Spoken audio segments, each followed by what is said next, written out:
damai dan salam sejahtera untuk kita semua. Yang terhormat, seluruh peserta lomba debat bahasa Indonesia dan hadirin sekalian yang saya hormati. Puji dan syukur marilah kita panjatkan kehadirat Tuhan Yang Maha Esa, karena atas rahmat dan karunia-Nya kita dapat hadir dalam babak penyisihan atau final lomba debat bahasa Indonesia SMA Negeri 1 Cikalong Wetan tahun 2025. Perkenalkan, saya Aufa Azkarabani Nuraihan selaku moderator yang akan memandu jalannya debat pada kesempatan kali ini. Pada babak final ini akan berhadapan dua tim terbaik, yaitu tim pro dari kelas 11D dan juga tim kontra dari kelas 12K.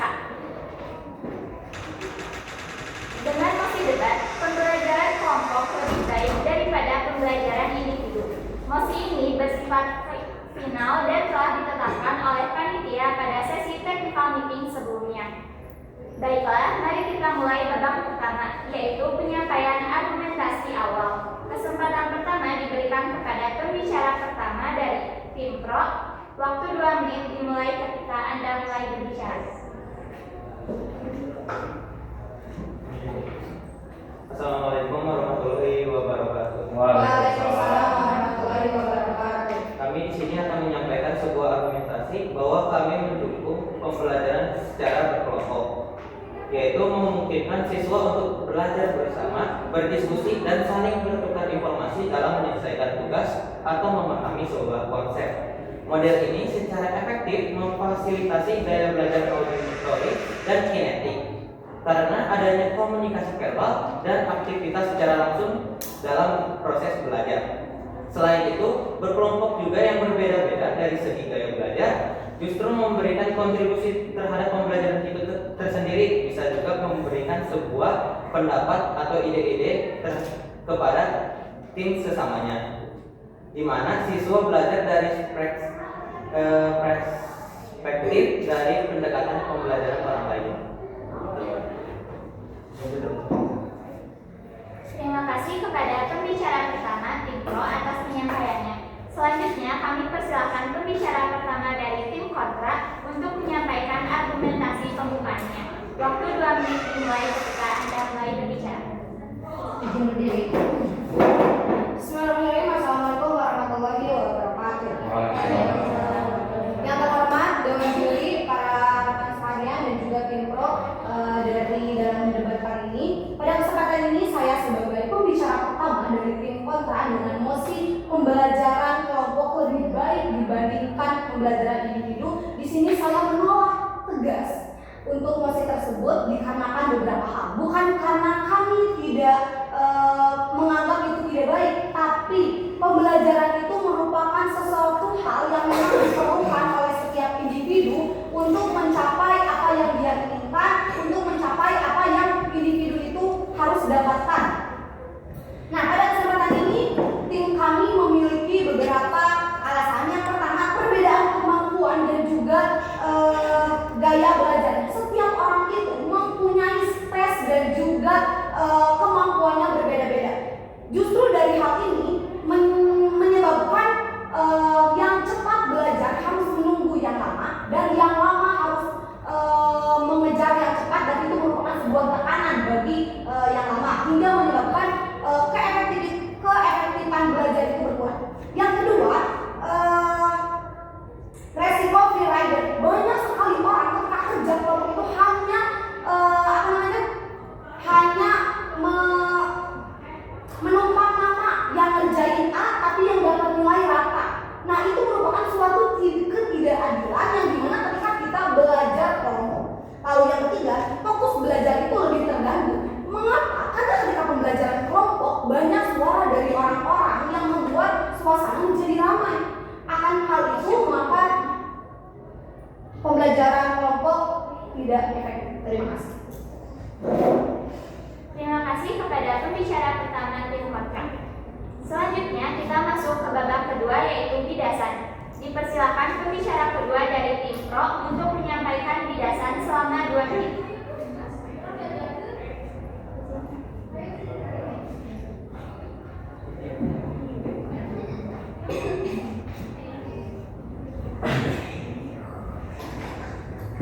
Berdiri.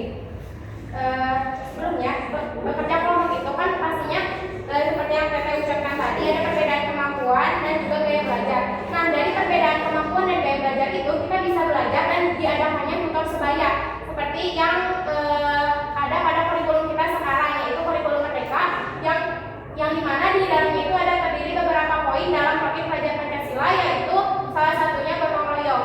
Nah, dari gotong royong itu kita dari gotong royong itu dan perbedaan kemampuan, maka diadakannya tutor sebaya yang dapat mempermudah teman kita atau siswa-siswa lain yang mungkin kan ada beberapa orang itu cukup kesulitan dengan penjelasan guru, entah itu karena bahasa gurunya lebih tinggi daripada bahasa dia, atau juga dengan gaya berbicara gurunya itu tidak masuk kepada anaknya. Nah, jadi ada beberapa siswa juga yang bisa menjelaskan gitu kepada temannya itu agar temannya menjadi paham. Jadi itu jadi di setiap kerja kelompok itu adanya tutor sebaya yang dapat mempermudah si teman anggota kelompok lainnya. Terima kasih. Terima kasih. Berikutnya pembicara kedua dari tim kontra. Waktu 2 menit dimulai ketika Anda mulai berbicara. Sebelumnya di sini saya sebagai tim kontra dengan mosi pembelajaran kelompok lebih baik daripada pembelajaran individu, menolak tegas dengan adanya tutor sebaya dapat meningkatkan kualitas belajar atau perbedaan dan gaya belajar itu dapat mendukung kepada sistem pembelajaran. Yang dimana pada tim pro di sini tentunya tidak setuju dengan itu. Karena apa? Tutor sebaya tidak dijamin dengan adanya teman yang merangkul anggota atau teman lain yang tidak bisa memahami bahasa atau gaya guru yang lain kan. Tetapi teman sebaya yang memang tugasnya merangkul di situ tidak bisa mengendalikan individu lain. Yang dimana artinya ketika ada pun pengelompokan itu tidak bisa tetap saja kembali ke kesadaran diri masing-masing. Karena jika sudah berkelompok dan tetap saja nanti orang yang memimpin belum tentu bisa menyadari atau belum tentu bisa mengetahui bagaimana teman-teman yang dikendalikan atau yang dikasih tahu oleh dia sendiri. Terus banyak juga kasus nyata tidak efektifan pembelajaran kelompok seperti tadi yang akan saya bilang, masih banyak yang menumpang nama. Sehingga di sini kami menegaskan bahwa pada masih pembelajaran kelompok lebih baik daripada pembelajaran individu itu kami menolak keras karena dimana dari penilaian saja itu sudah cukup jauh. Terima kasih. Kini giliran pembicara ketiga dari tim pro. Waktu 2 menit dimulai ketika Anda mulai berbicara. Jadi menyanggah argumen dari tim kontra. Nah, jadi argumen yang baru saya sampaikan itu terjadi bukan karena metode kelompoknya, tapi terjadi karena tidak ada arahan. Nah, kalau di dalam kelompok, dalam pembelajaran formal, guru kan sudah memberi struktur atau waktu. Nah, kita sebagai yang berkelompok yang mengerti apa yang dibicarakan guru itu akan mengerti yang tadi disebutkan oleh Tedalwa. Biar tidak ada yang menumpang nama, maka kita akan membagi-bagi setiap tugas yang ada di kelompok tersebut gitu. Jadi dengan pembagian tugas yang jelas, semua anggota akan berkontribusi. Bahkan pembelajaran modern mendorong role sharing. Jadi untuk mengganti setiap kelompok ketika ada pembelajaran baru. Jadi tidak kelompok itu aja. Jadi ketika mungkin dalam kelompok tersebut atau pembelajaran tersebut si anak itu tidak bisa mengerjakan tugas yang dibagi-bagi. Tapi ketika ada kelompok, ada kemungkinan mereka akan bekerja di kelompok yang satunya lagi gitu dengan tugas mereka yang bisa mereka jalankan gitu yang sesuai kemampuan mereka gitu.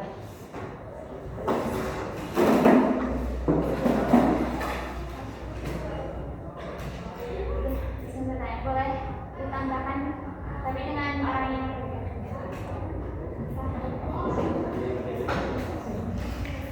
Oke, izin menambahkan bahwa tadi kalau tentang menumpang nama, kan di sekolah kita kalau tentang berkelompok itu dibagi dengan 2 nilai, yaitu nilai berkelompok sama nilai individu. Nilai berkelompok adalah akhir semua penyelesaiannya, berarti secara merata. Tapi kalau nilai individu pasti berbeda-beda tergantung apakah dia berkontribusi dalam proses tersebut atau enggak. Kan sebuah misalnya anak ini terlalu banyak berkontribusi, tapi ini itu cuma tumpang nama. Dia itu bisa komplain ke gurunya itu agar nilainya itu lebih besar daripada yang tidak berkontribusi, atau bisa yang tidak berkontribusi ini itu bisa nilainya 0. Jadi itu gunanya berkelompok. Jadi kalau numpang nama itu bisa berkomplain ke gurunya ataukah diarahkan lagi teman yang tidak berkontribusi agar berkontribusi gitu. Izin boleh dijawab sama aku atau Aku sama yang satu pembicara satu juga. Jadi tadi mengatakan bahwa Anda mengatakan ketika menumpang nama siapapun itu bisa komplain ke gurunya. Di sini kita membahas manfaat untuk kerja kelompok itu. Jika mengerjakannya tetap individu, untuk apa adanya kerja kelompok, gitu kan? Nah, tujuan awal itu kan yang penting itu bukan kerjasamanya atau interaksi sosialnya, tetapi bagaimana cara memahami materinya, bukan bagaimana orang itu numpang nilai atau gimana nya. Tapi kan tadi Anda membahasnya kita bisa komplain kalau misalnya dinilai kebanyakan tetap individunya untuk apa kerja kelompok mencetakkan atau untuk apa digunakan. Biasanya kan begitu. Nah, jadi justru di sini apa sih kesalahannya? Nah, tadi manfaat kerja kelompok yang kita perolehkan. Nah, justru banyak siswa kesulitan memahami pembelajaran sendirian. Nah, makanya dalam kelompok mereka bisa berdiskusi dan mencari solusi dalam permasalahan yang mereka alami agar lebih terarah dan bukan menjadi permasalahan. Mau dijawab dulu atau dijawab dulu ya?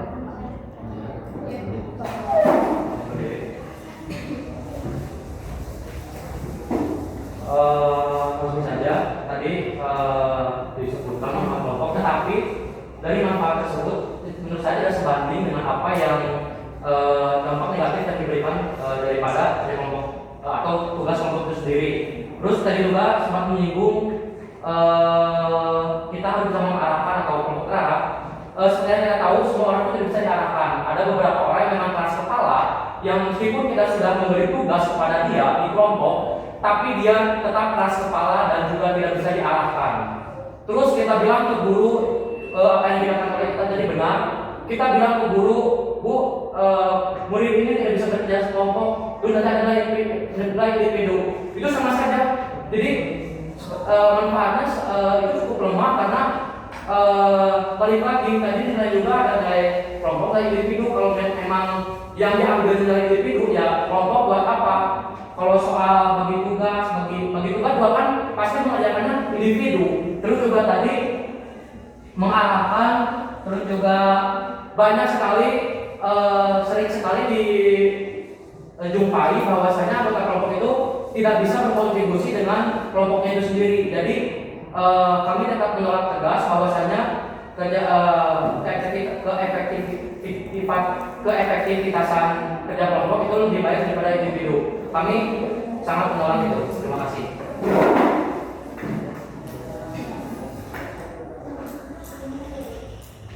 Kini giliran pembicara ketiga dari tim Pro. Waktu 2 menit dimulai ketika Anda mulai berbicara.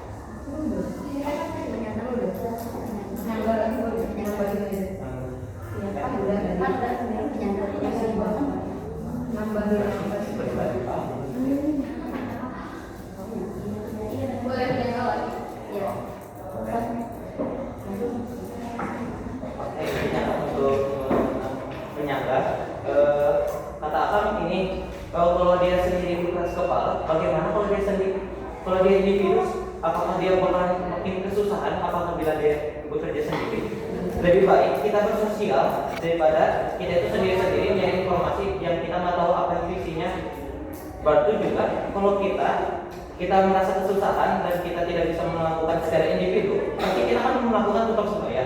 Kan itu kan termasuk berkelompok karena berdiskusi juga dari si A sama si B saling berdiskusi dan juga berpikir ide. Nah, kata apa?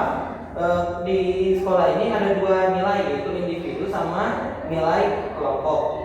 Nah, kata aku sih, tapi aku lebih menyangka. Tapi nilai kelompok ini tuh lebih baik karena bisa meninggikan nilai anak itu yang awalnya individunya itu udah jelek, di kelompok itu bisa menambahkan agar lebih baik daripada sendiri gitu.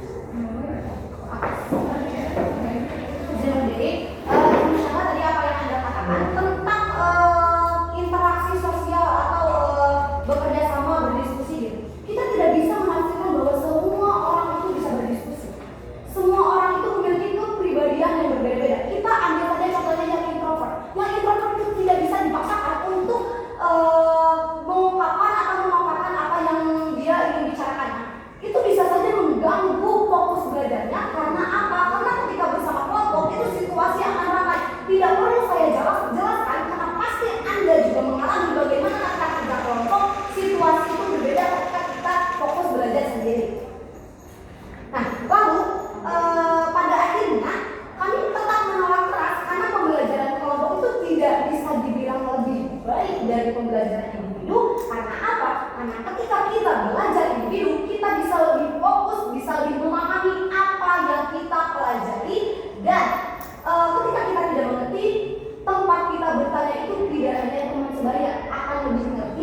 dan memaksa dia, kita tidak bisa memaksa dia untuk ikut bekerja sama bersama kita. Terima kasih. Dengan demikian, seluruh sesi debat kita